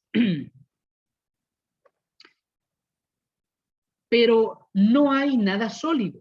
¿Bien? Incluso la materia de mi cuerpo, pues está unificada. Bueno, pues inclusive mi propio cuerpo es una nube de partículas en movimiento rapidísimo, y si yo pudiese eliminar los espacios vacíos entre ellos, toda la materia de mi cuerpo no se vería con ningún microscopio.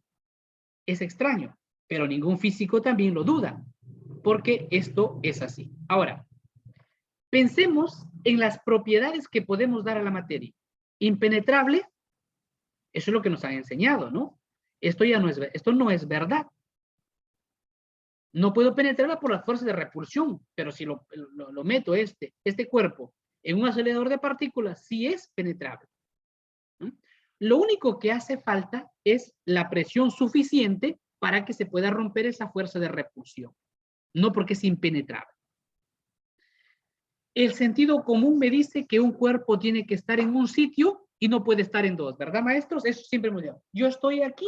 Si yo estoy en Tarapoto, no puedo estar en Lima, donde están algunos de ustedes. El que esté en Lima no puede estar en Chiclayo. Esto es lo que hemos escuchado, ¿verdad? Bien. Bueno, pues, maestros, déjenme decirles que esto ya también no es así. ¿Bien? Y esto es demostrable. No es que estamos hablando aquí de hipótesis, sino esto ya se demuestra científicamente. ¿Ven cómo esto nos va a ayudar a explicar el tema de Jesús que aparece en un lugar, aparece en el cenáculo, aparece con los discípulos de Maús? Bueno, pues, entonces decimos, el sentido común nos dice que un cuerpo tiene que estar en un sitio y no puede estar en dos. La física me dice que no es verdad.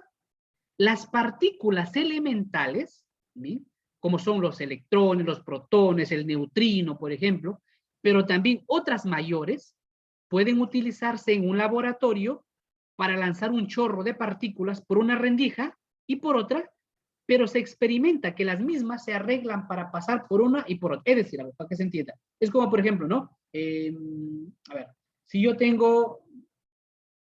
ver, aquí, por ejemplo, ¿no? Yo tengo aquí esta llave, conjunto de llaves, tengo aquí dos aros, ¿no? Bueno, pues en un laboratorio, estas partículas se las acelera a velocidades, ¿no? Que fuera del laboratorio no se puede. Entonces, estas mismas partículas se arreglan para pasar por ¿bien? Por y por por los dos al mismo tiempo. ¿Cómo es posible? Pero si es una partícula, no puede estar aquí. Bueno, pues a velocidades, ¿bien? De aceleración, sí. Las partículas pueden pasar al mismo tiempo por ambos lugares. Y otra cosa más, y no necesariamente recorriendo, bien, como espacios, sino, es como decir, ¿no? A ver, vamos, lo que dice aquí, por ejemplo, ¿no? A ver, las mismas se arreglan para pasar por una y por otra al mismo tiempo, ¿y cómo es posible eso? Porque se comportan como ondas que pasan a través de una rendija simultáneamente y determina dónde quiere aparecer, en qué momento, dónde quiere aparecer el impacto en la pantalla. Esta es la base de la mecánica cuántica.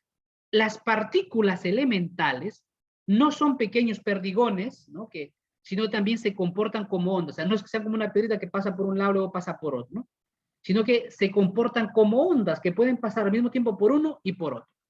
Y pueden estar en varios sitios a un tiempo. Entonces, según la física, la misma materia puede estar en un lugar y otro. Entonces, cuando Jesús, eso lo vamos a ver en la Eucaristía, pero ¿cómo? Si Jesús es material, ¿puede estar en un lugar y otro? Por supuesto, porque la misma materia es posible que pueda estar en un lugar y en otro. Ahora, ustedes me pueden decir, ya, pero eso se hace en un laboratorio de aceleración de partículas. Efectivamente, esto que es posible físicamente a nivel microscópico, ¿cómo no va a ser posible para Dios, que es omnipotente, hacerlo a nivel macroscópico? Que un cuerpo pueda estar en este lugar, en otro y en otro al mismo tiempo. Si es posible a nivel microscópico, ¿por qué no va a ser posible que Dios pueda hacerlo a nivel macroscópico?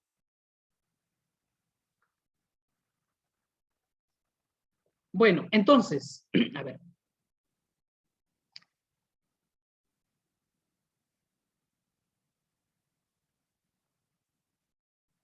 Decíamos aquí. Más todavía pensamos que un objeto para ir de un lugar a otro tiene que pasar por todos los espacios. Imagínense, tengo mi mano acá, mi otra mano aquí. Bueno, si lanzo un perdigón, tiene que correr desde aquí hasta llegar acá. Eso es lo que nosotros vemos, ¿no? Si lanzo un proyectil del punto A al punto B, tiene que recorrer todos estos espacios. ¿verdad? Es lo que nosotros experimentamos. Bueno, pues, a nivel físico, a nivel desde la física, esto tampoco es posible que el proyectil lanzado del punto A al punto B pueda pasar al punto B sin pasar necesariamente por estos lados, es decir, por estos espacios sucesivos. Recorrer todos los espacios hasta llegar al punto B. Esto desde la física es posible. Bien. Una partícula elemental puede pasar de un lado a otro del obstáculo sin pasar por en medio. Entonces, fíjense, para que vean, si esto es posible a nivel microscópico, que una partícula pueda pasar, inclusive, a ver, si ponemos un obstáculo, imagínense, ¿no? Bueno, yo tengo aquí un vaso, mi mano está acá, mi otra mano está acá. Yo quiero pasar al otro lado sin pasar por este obstáculo, ¿es posible? Dice, no, no es posible. ¿Cómo es posible que Jesús pase una pared? Bueno, la misma materia es posible que se haga esto. Bien, ¿cómo?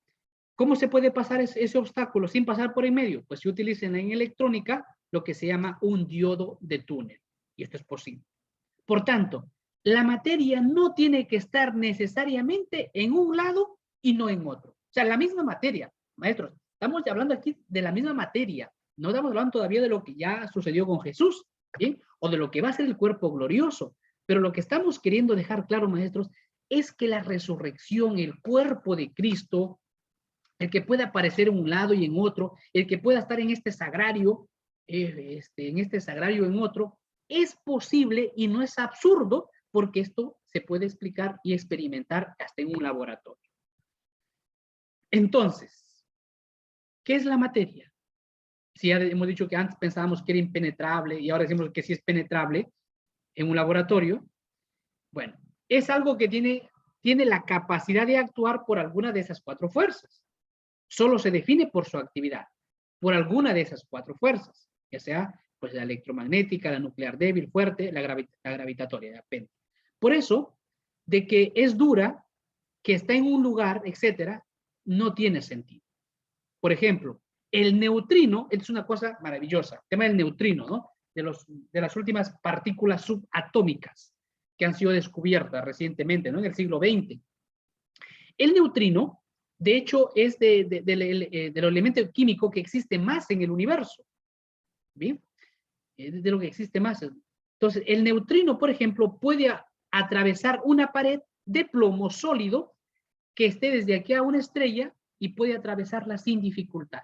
Es decir, un elemento químico que puede pasar una pared, por decir, de plomo sin dificultad. Entonces, esto es posible. O sea, si la misma materia puede pasar un obstáculo sin dificultad, ¿cómo no va a ser posible esto Cristo, que es Dios? ¿Sí?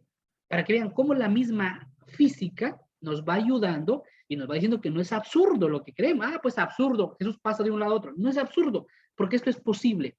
Por ejemplo, con el tema del neutrino, un elemento químico. De modo que, ¿qué es la materia? Nos sirve la ecuación de Einstein, ¿verdad? Todos esto hemos estudiado en el colegio, ¿no? E igual a mc al cuadrado, ¿no? Significa la energía es igual a una masa multiplicada por el cuadrado de la velocidad de la luz, ¿no? La materia. En la práctica, ¿qué quiere decir esto? En la práctica quiere decir que de pura energía se sintetizan partículas y viceversa. Todo es materia. Hay una realidad básica que es lo que se llama el vacío físico. Bueno, la materia se ve afectada por alguna de estas cuatro fuerzas que hemos hablado. Lo único que me queda de la materia es su capacidad de actividad. Esa es lo que le define. Entonces, tengo que repensar lo que es mi cuerpo. Mi cuerpo es impenetrable, ¿no? Bueno. Podría decir que no es lo que es un electrón, un protón, un neutrón, ¿no? Partículas subatómicas, pero sé lo que tengo y que tengo una dimensión. ¿Y qué peso? Tanto. Eso me basta.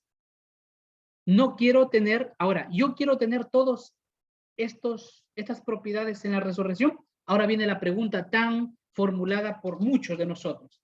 Y cuando resucite, ¿con qué cuerpo voy a resucitar? Imagínense, un anciano que con 80 años muere con un cáncer desastroso, ¿no? Bueno, si resucita, va a resucitar con 80 años, ¿no? Cansado, agobiado. O un bebé o un niño de 1 año que quiere ser joven, no todo niño quiere ser joven. ¿Con qué cuerpo vamos a resucitar entonces? no tenemos los mismos átomos que ayer. Partimos desde ahí. A ver, los átomos que teníamos ayer no los tenemos hoy mismo. No tenemos el mismo peso cuando éramos bebés a como estamos ahora. Estamos en constante metabolismo. Perdemos átomos y células cada día. Pero eso no impide que diga que soy el mismo de ayer. A ver, hace 20 años, el Evander de hace 20 años es el mismo. No, pues no, ese era otro, ¿no? Es el mismo Evander, el mismo yo. Pero no tenía el mismo peso. No tengo las mismas células. Nos vamos regenerando. ¿Bien?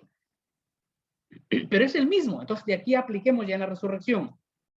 Bien, si es niño pequeño de cuánto, es el mismo. Pero eso no impide, como dijimos, que digamos que soy el mismo de ayer. Y cuando era un bebé, soy el mismo que cambia, pero de estructura corporal. Pero, ¿sí? Un error, pero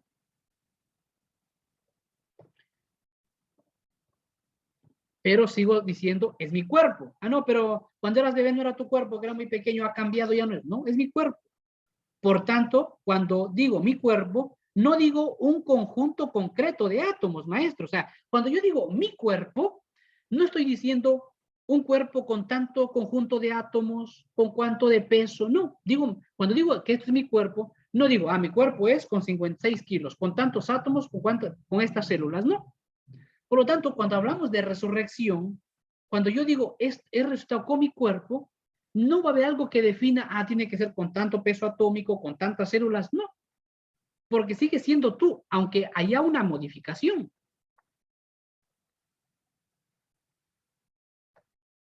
Entonces, cuando hable de la resurrección, ¿de qué cuerpo hablo? ¿Del que tenía antes de morir? Probablemente muy estropeado, ¿no? No, no es el mismo. ¿Y el que se muere de bebé va a tener por toda la eternidad ese cuerpo de bebé? No. Considerar el cuerpo, porque eso sería considerar el cuerpo como un conjunto de átomos concretos, y esto no es correcto. Pero, por ejemplo, si tengo un órgano estropeado, me ponen de un donante, imagínate un riñón de un donante, ¿de quién es ese órgano? Es mío, ya es mi órgano. ¿De quién es, no? Si me ponen una prótesis de metal, me falta una pierna, ¿qué digo? ¿Esta es mi pierna o este es algo que no es parte de mi cuerpo? ¿Bien? O sea, todo esto para entender la resurrección con mi cuerpo. Ni los átomos pueden identificarse con mi cuerpo, ni las células como necesarias para que sea mi cuerpo. No es que tiene que ser esa célula si no es tu cuerpo. Vayamos entendiendo entonces a los cuántos años, con qué cuerpo voy a resucitar, ¿no? De joven, de niño. No necesariamente tiene que identificarse estas células, estos átomos, para decir es mi cuerpo, como necesarios para que sea mi cuerpo. Ni tienen individualidad propia. Un átomo no tiene individualidad propia. Estoy compuesto de átomos, pero eso no quiere decir que este átomo sea Evander, no, es el conjunto. Entonces decimos que el cuerpo es el conjunto, aquí está la definición que la resalta el padre Carreira, de qué es el cuerpo entonces. Y esto es clave para entender la resurrección. El cuerpo es el conjunto material que está adaptado al espíritu y bajo el control del espíritu. ¿Bien? El cuerpo es el conjunto material que está adaptado al espíritu y bajo el control del espíritu. De tal manera que tras el cambio diario y el metabolismo de mis órganos, siempre puedo decir, el espíritu es el que da cohesión a toda esa estructura material y controlándola, la hace ser mi cuerpo. Hablemos de lo que nos dicen los evangelios, maestros, de Cristo resucitado. ¿Bien? ¿Qué nos dicen los evangelios de Cristo resucitado? Entra en el cenáculo sin abrir la puerta. Aparece en medio de ellos. ¿Por dónde ha entrado? Dice, ¿por dónde entró Jesús? La respuesta es por ningún sitio. ¿Cómo puede hacerse presente dentro si antes no ha entrado? A bajar, como dicen, la famosa frase. ¿Qué tengo que hacer para bajarme de un árbol? Pues subirse, ¿no? Bueno, pues ahora con Cristo. ¿Cómo puede hacerse presente dentro si antes no ha entrado? La respuesta se puede decir, viene por comparación con la física, viene de un sitio a otro sin pasar por en medio. O sea, Cristo viene de un sitio a otro, pero sin pasar. No es que traspasa las paredes sin tocar la puerta. No. Porque la misma materia puede pasar de un sitio a otro sin pasar necesariamente por el obstáculo. Entonces, la respuesta también, el hecho de, ¿y dónde estaba antes entonces? Antes de que se aparezca en el cenáculo, ¿dónde estaba? En el cielo, ¿no? ¿Dónde estaba? La respuesta también puede venir de la física. No tendría que estar en ningún sitio, porque la materia puede existir sin estar en ningún sitio a la vez, como es el caso, por ejemplo, de un agujero negro, ¿no? Bueno, hablar de un agujero negro, ¿no? Quizá pues un poco mareado, ¿no? Que se da, ¿no? Por el tema de que se da en el universo, ¿no? Que es un agujero negro, ¿no? Pero esto es real, o sea, un agujero negro, ¿no? O sea, es como que sale de la misma atracción. Ahí, o sea, si alguien entra en un agujero negro, nunca puede salir. ¿Por qué? Porque no, se le ha quitado, o sea, no tiene órbita, ¿no? Entonces no puede salir, ¿no? A no ser que lo que sí pasa cuando se cae un agujero blanco, que sí es limitado, es finito, pero un agujero negro no. Entonces, cuando se está en un agujero negro, ¿dónde está? No hay espacio, no hay órbita. ¿Bien? Entonces, esto es posible a nivel físico. Entonces, ¿dónde estaba Cristo? No necesariamente tiene que estar en un lugar, porque esto también se da con la misma materia. Esto es uno de los modos de hablar de la resurrección. El cuerpo deja de estar sujeto a los límites de espacio y por ello no hay que buscarle con ningún tipo de mapa. Claro, ¿dónde estaba Jesús antes de que aparezca en Galilea? No tiene que estar en ningún sitio, porque recordemos que al resucitar, ¿no?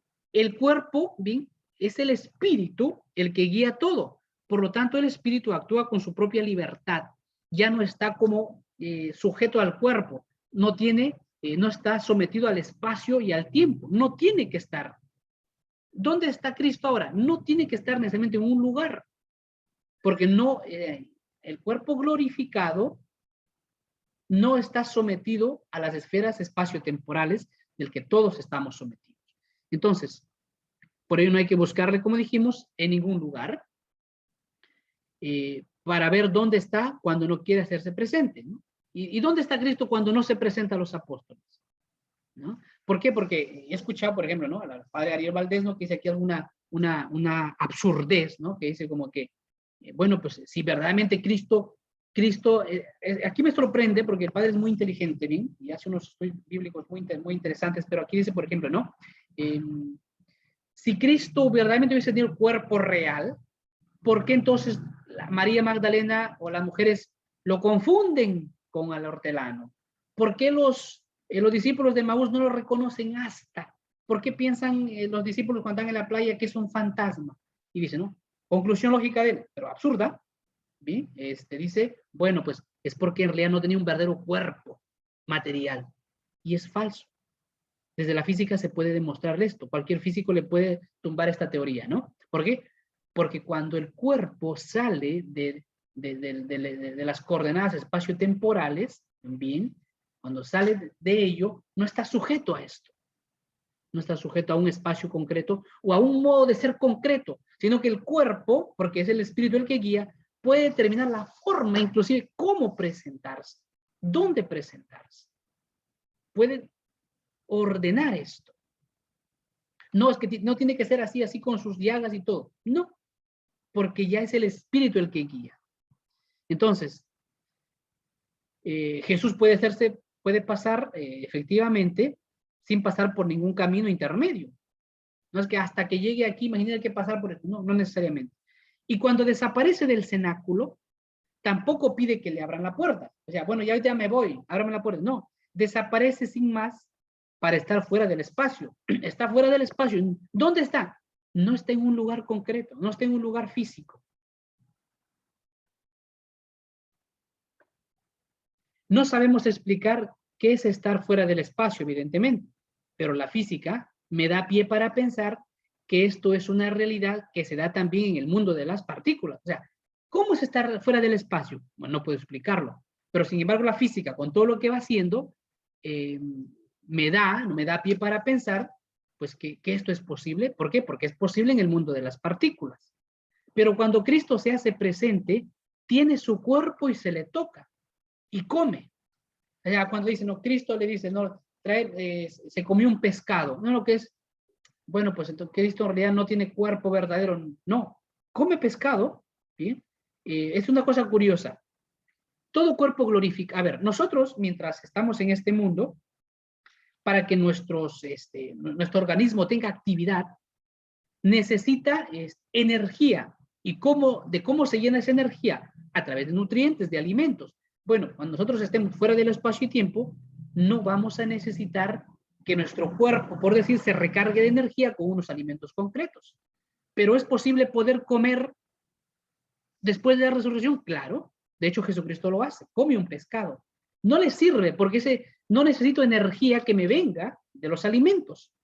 No necesito esa energía, porque ya ha salido de esa futilidad de la materia. ¿Pero es posible comer? Sí. No, Cristo, esto es como una figura literaria que Cristo comió. No, es real, porque tiene un verdadero cuerpo. Lo que nos dice el Evangelio, que Cristo mismo dirigiéndose a los apóstoles, ¿no?, que están pensando que es un fantasma, les dice, tóqueme, tengo carne y huesos, y cuando todavía no terminan de creer, con ellos se come un trozo de pescado, de modo que es un cuerpo verdadero y tiene todas las posibilidades de actuar propias de un cuerpo humano, ¿no? Puede caminar. Bueno. Luego desaparece y aparece a los discípulos de Maús y ni le reconocen, ¿no? Porque no está sujeto a ninguna ley física que obliga a que sus átomos estén en una distribución determinada. No es que si estuviera Cristo verdaderamente real, tiene que ser así para que le reconozcan. No, es que al estar resucitado, no necesariamente tiene que estar sus átomos distribuidos de tal manera que aparezca con esta contexto, ¿no? No es necesariamente el cuerpo de Cristo que tiene que tener tales dimensiones en cada uno de sus rasgos. Puede tener su propio cuerpo, pero puede controlar cómo se muestra y a quién se muestra y en qué forma se muestra.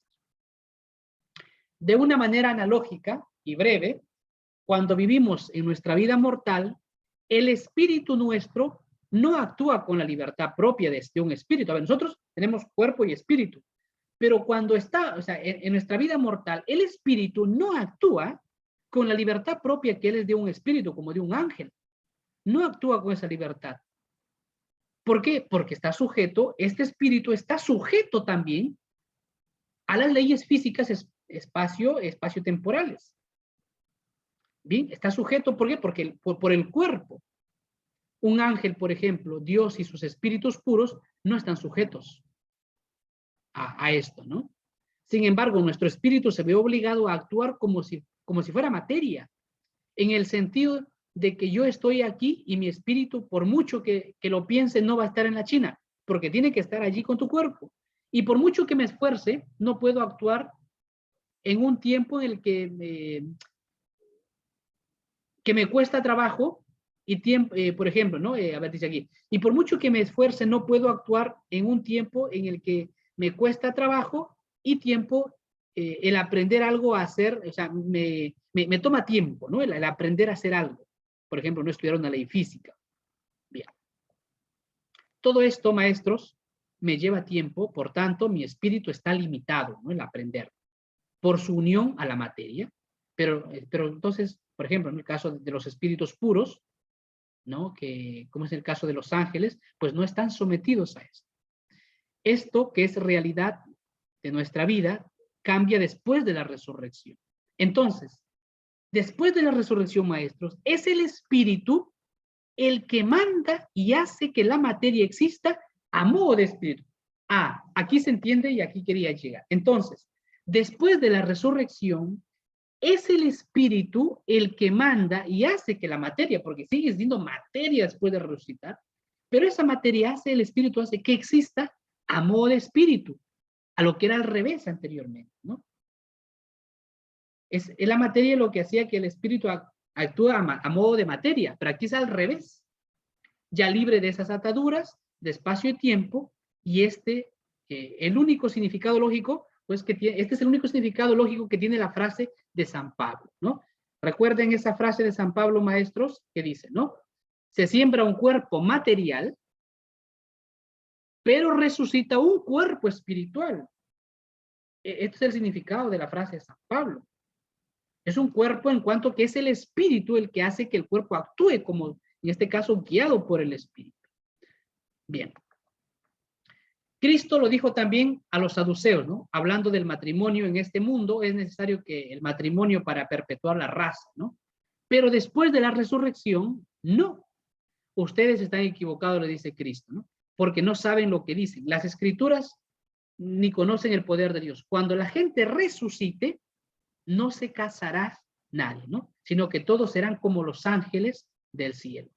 ¿Por qué? Porque no hay desgaste, no hay necesidad de que en el cielo haya fecundación otra vez. ¿Por qué? Porque no hay desgaste, no hay muerte. Tenemos así, pues, un modo que no podemos imaginar, porque toda nuestra imaginación, pues, se basa en datos de los sentidos, y ellos son datos de espacio y tiempo. O sea, ¿cómo imaginar el más allá? Bueno, pues, los datos que nos dan los sentidos, bien, pues son datos de espacio y tiempo, y lo que es más allá no es espacio-tiempo. Y hablamos ahora de una existencia fuera del espacio y tiempo, porque el existir en la eternidad, o sea, no existir en un tiempo, o sea, el existir en la eternidad no es existir en un tiempo muy largo. Dios no existe cuando Dios es eterno, no porque Dios exista un tiempo muy largo o muy corto. No, existe en el tiempo, existe de otra manera, y esa es la existencia que se nos promete en la resurrección a toda la realidad humana, no solo al espíritu, ojo, sino también al cuerpo. ¿Por qué? Porque también el cuerpo, por eso, ahora maestros, de esta manera podemos entender un poco lo que significa la resurrección. No es un volver a la vida con las limitaciones y propiedades de la materia sujeta al espacio y tiempo, sino que la resurrección es comenzar a vivir con el modo de vida propio del espíritu, con una libertad de toda ley física, de todo desgaste, de todo cambio. Bien. Todo esto, pues todo eso permite a la omnipotencia de Dios que creó todo de la nada, que lo que ya ha creado y que se modifica de una manera y otra, vuelva a ser mi cuerpo, ¿no? Por eso, aquí también se entiende el tema de que la iglesia, por ejemplo, sí permita la incineración, de que se cremen los cuerpos, ¿no? Pero entonces, ¿cómo? ¿Y para la resurrección? ¿No? ¿Qué va a pasar? ¿No? Se entiende desde aquí. Porque no necesariamente tienen que ser esos mismos átomos o esas mismas células. Todo esto hay que tenerlo en cuenta cuando hablamos de la Eucaristía también. Cristo preparó para el anuncio de la Eucaristía con una serie de milagros que demostraban que él tenía el control perfecto de la realidad física, ¿no? Cuando Cristo va hablando del tema de la multiplicación de los panes, todo este tema, de alguna manera Cristo está mostrando que él tiene control de la realidad física y por lo tanto puede estar en un sagrario, en otro y en otro al mismo tiempo, porque tiene pleno control de la realidad física. Bien, bueno, son los milagros que va haciendo Jesús. Ahora, como el Padre dice, no les explico cómo es la resurrección, porque eso nadie lo sabe. Ni cómo es la Eucaristía, porque tampoco lo sabe nadie. O sea, ¿cómo es la Eucaristía? Ya se da esa transformación del pan en el cuerpo de Cristo, el vino en la sangre de Cristo, ¿no? Que llamamos la transubstanciación. Pero ¿cómo es? Bueno, lo que queremos afirmar y subrayar es que lo que nos dice la fe en esos casos, o sea, yo creo por la fe que está Cristo presente aquí. Bueno, maestro, esto que nos dice la fe no es incompatible con las propiedades de la materia que me da la física, sino que Dios utiliza las propiedades de la materia de una manera maravillosa para conseguir algo que no podríamos jamás soñar, para conseguir una vida eterna sin desgaste, una vida a modo de espíritu, aún para la materia. Es decir, la materia comportándose a la manera del espíritu, es decir, sin las ataduras del espacio y el tiempo. El cuerpo de Cristo resucitado, glorificado, está en el mismo trono de Dios, adorado por los ángeles, bien, y puede estar en Tarapoto, en Bagua, en Chiclayo, ¿no? Todo aquello que es todo aquello que es el hombre está llamado a ser transformado a ser glorificado a un nuevo modo de vida, que se puede describir como el modo de vida propio de Dios, existir en la eternidad, donde no hay envejecimiento, ni desgaste, ni cambio, que nos deshaga de una manera lo que somos. Maestros, pregunta final que siempre nos hemos hecho. ¿Este universo que vemos se va a destruir? ¿Va a desaparecer? Desde aquí podemos entender que no. Y de hecho la misma palabra de Dios dice, no, el universo entero está expectando también la manifestación gloriosa de nuestro Señor Jesucristo, porque también va a ser liberado. Entonces, ¿en qué mundo va a ser destruido? ¿Por qué va a destruir Dios su universo? ¿No? Pero va a ser lo mismo. Ya sabemos que para que cuando hables de mi cuerpo, no necesariamente tiene que tener estas células y estos átomos. Lo mismo el universo. También la realidad material va a ser glorificada. Va a seguir siendo realidad material, ¿sí? Pero sin estos límites espaciotemporales. Bueno, pues evidentemente después de la resurrección ya no tiene lugar la muerte, porque ya no hay desgaste, no hay desajuste de nuestros órganos materiales, ¿no? En el cielo tendremos la posibilidad de darle un abrazo a Dios. Con esto empecé y con esto quiero terminar.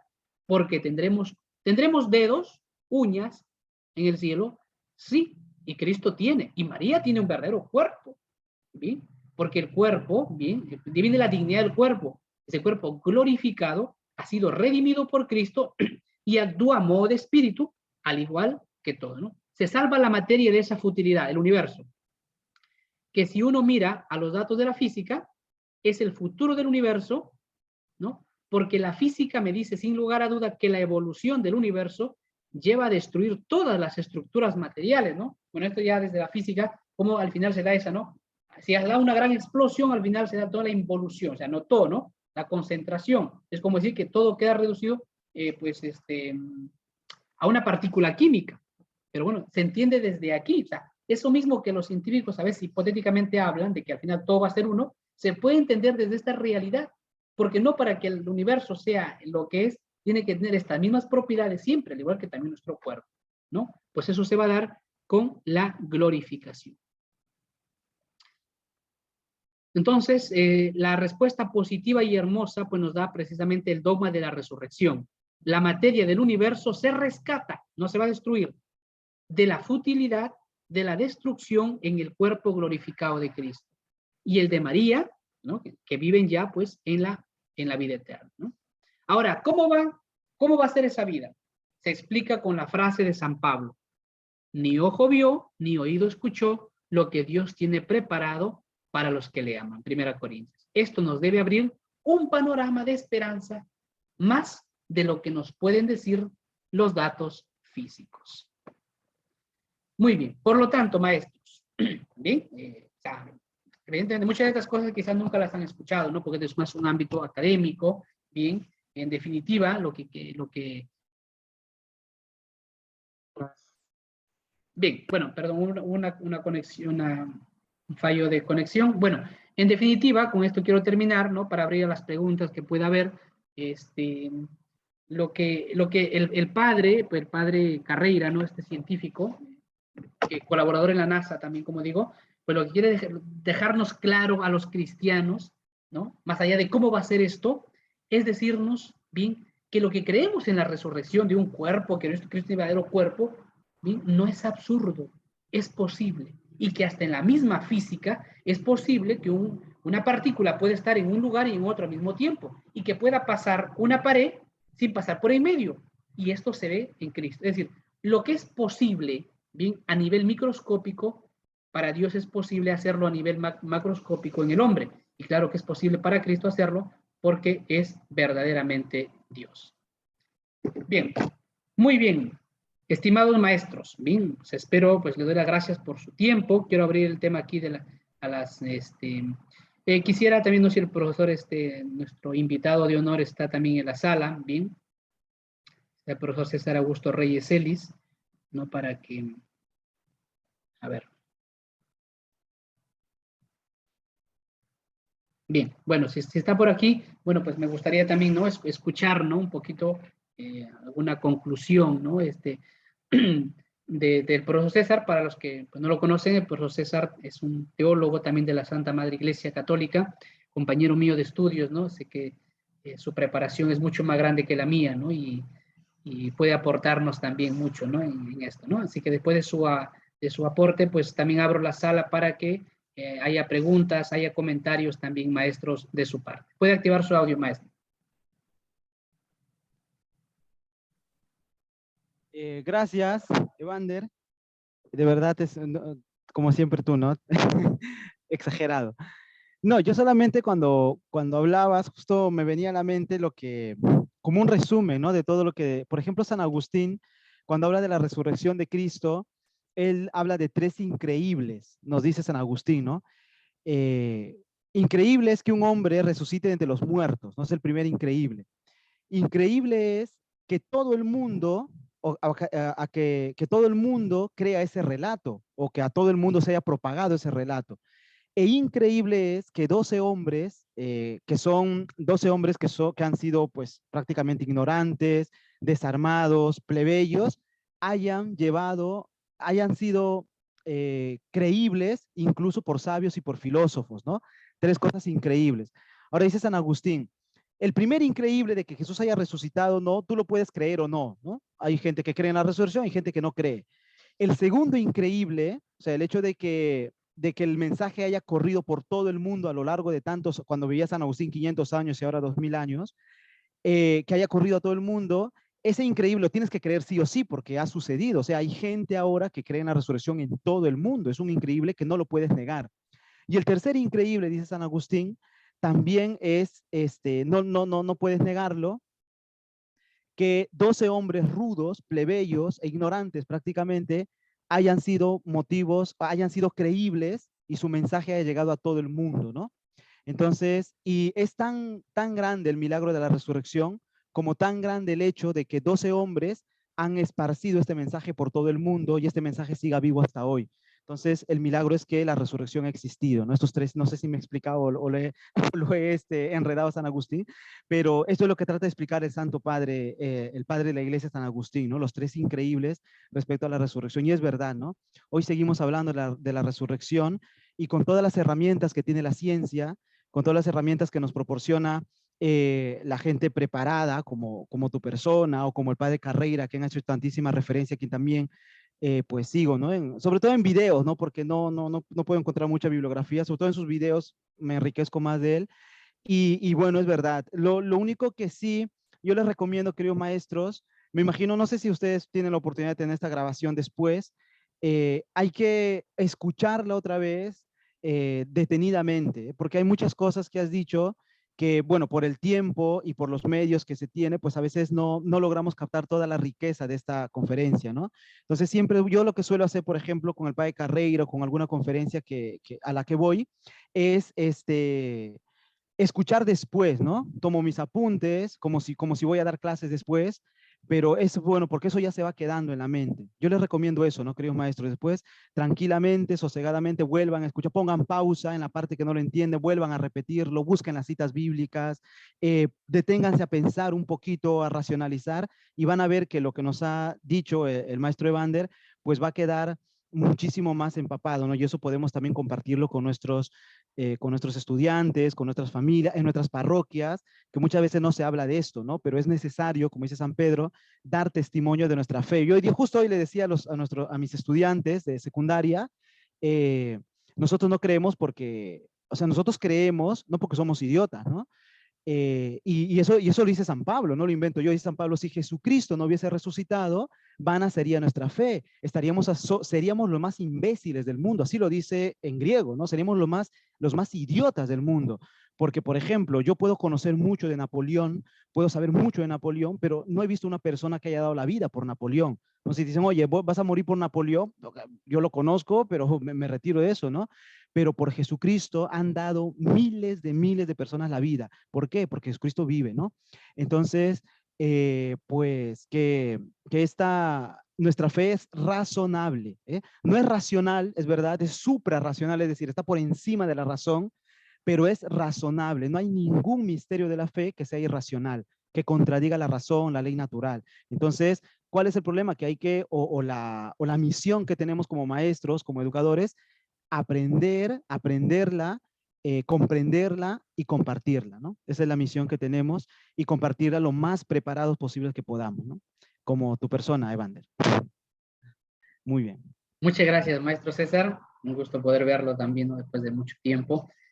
Y gracias por tu aporte, ¿no? Por esa conclusión. Creo que siempre nos enriquece a todos. Muy bien, muchas gracias, maestro César, también por su participación. Y ya lo verán los maestros también, pues, dentro de 3 semanas, ¿no? En el examen nacional que tenemos abierto a todos los maestros del Perú.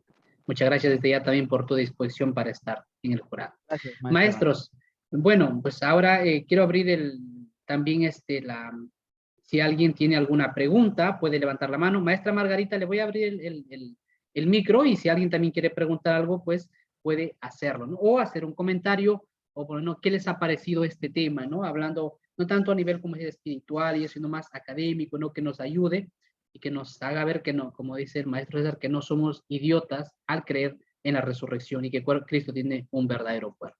Adelante, maestra Margarita, active su audio. Ya, ahora sí. Padre, usted estuvo hablando sobre que la vida solamente existe en la tierra, pero en la Biblia, en los evangelios, yo he leído que para Dios no hay nada imposible. Y mismo Cristo dice, hay ovejas que no son de este redil.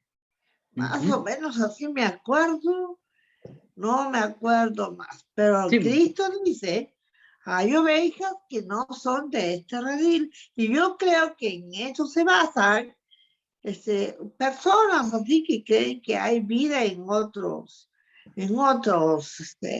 planetas, ¿no? En esto del mundo, en que Cristo dice, hay ovejas que no son de este redil.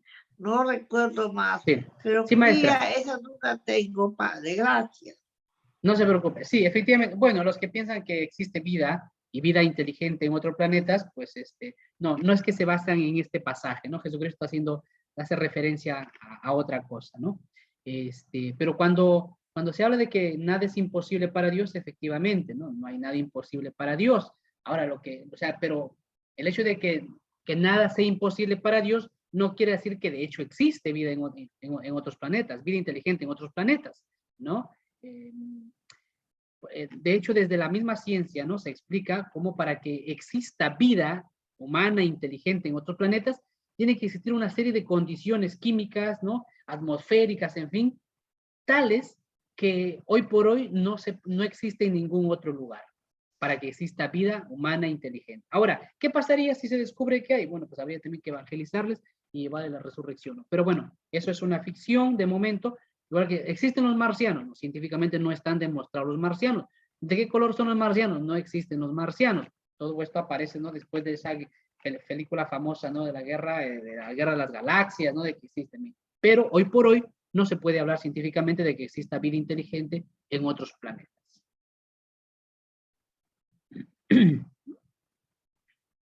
Muy bien, maestros, ¿alguien más que quiera hacer algún aporte, alguna apreciación sobre estos temas? Bien, hemos estado más de 60 en la sala, pues ha habido una buena participación. Vamos a cortar la grabación.